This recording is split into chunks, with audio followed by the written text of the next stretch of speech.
The one redeeming quality about bear markets is that they can offer value-oriented investors an opportunity to enter into the market at substantial discounts to fair value. What's more is that dividend yields also look very attractive at today's prices. So to help find some deals within the Canadian equity market, you might consider looking at Morningstar's star rating for stocks. Stocks with a 5-star rating are trading well below their fair value, whereas stocks with a 1-star rating are considered heavily overvalued. So if you have a look at the chart here, it shows a time series of the average star rating for stocks in Canada. Today, Morningstar covers 70 companies in Canada, and the average rating is 4 stars. The last time this actually happened was during the financial crisis in 2008, a time that preceded a heavy recovery here in Canada.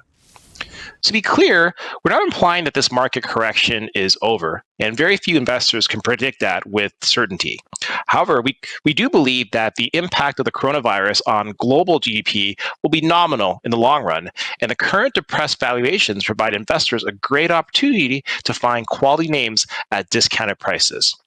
We're also in a very low interest rate environment, so income-seeking investors that have historically relied on bond yields to provide income might find better ideas in dividend-paying stocks whose yields have shot up because prices have fallen. For example, Canadian banks, a staple for many Canadian investors, are showing yields not seen over the last 10 years. Although the dividend yield on the banks have always been above the S&P/TSX Composite Index, they're now sitting at a whopping 5.8% on average, based on yesterday's close.